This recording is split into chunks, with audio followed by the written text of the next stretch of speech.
भगवान जी के भक्त 4-5 किलोमीटर, पता नहीं कितने किलोमीटर, यार मुझे तो पता है कितने किलोमीटर, 4 या 5 किलोमीटर से ज़्यादा नहीं चले हम।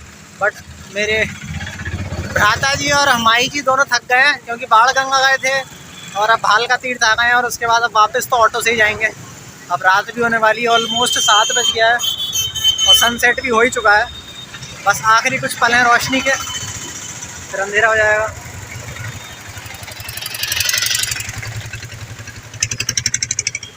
तो भालका तीर्थ मैं बता चुका हूँ पहले भी, भालका तीर्थ वो स्थल है जहाँ पे कृष्ण भगवान को भील ने तीर मारा था और यहाँ कृष्ण भगवान लेटे हुए हैं। बाकी देखते हैं दर्शन करके।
राधे कृष्णा कृष्णा।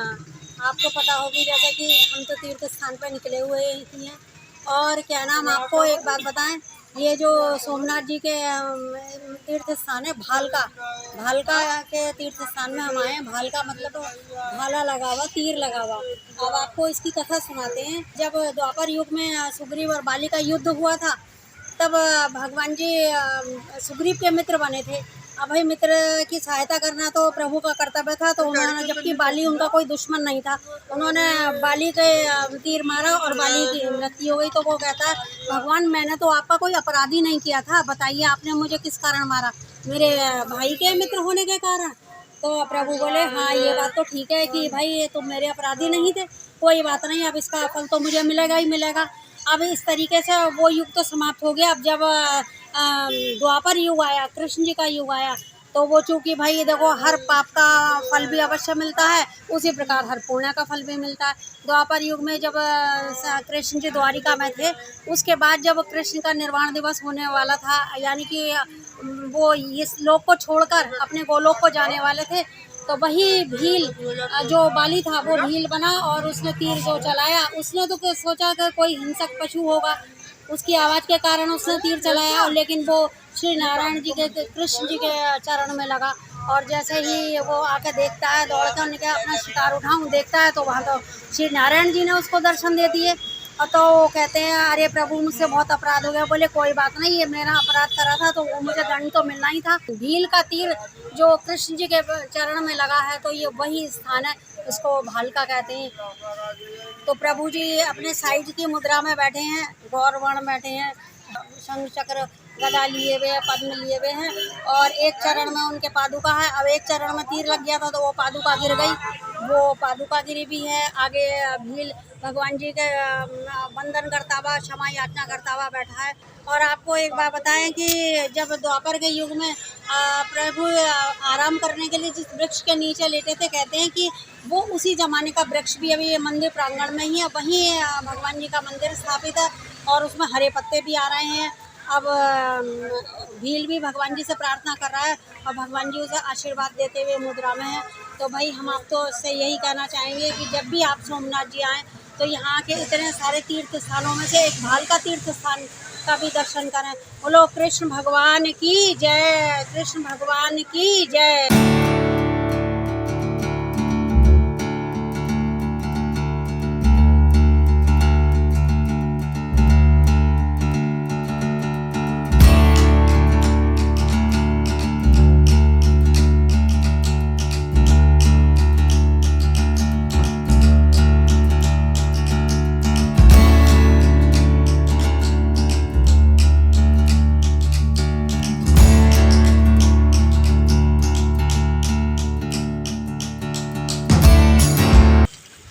हाँ, तो शंकर जी के भक्तों, सोमनाथ के जितने भी तीर्थ स्थल थे सारे कर लिए हमने और अब वापस आ चुके हैं अपनी धर्मशाला। और सोमनाथ जी के दर्शन जो है दोबारा सुबह में करेंगे और मौज आ रही है।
हाँ, तो भाई लोगों को सोमनाथ जी से चलने का टाइम आ गया है और अब जा रहे हैं हम गंगेश्वर महादेव। दमन दीव में, तो बस से जाएंगे। और नेक्स्ट वीडियो जो है गंगेश्वर महादेव की होगी, तो ज़रूर देखना। बोलिए ओम नमः शिवाय। और ये सब लगेज एरिया है, फ्री ऑफ कॉस्ट। मोबाइल और लगेज वगैरह सब जमा होता है। और चप्पल स्टैंड आगे भी है और यहाँ भी है, ठीक है। और इस वाली दीवार के पीछे बस स्टैंड है, यही यहाँ से इसका एंट्रेंस है, उस साइड से भी है। तो मंदिर और बस स्टैंड पास पास में ही है। बोलिए ओम नमः शिवाय।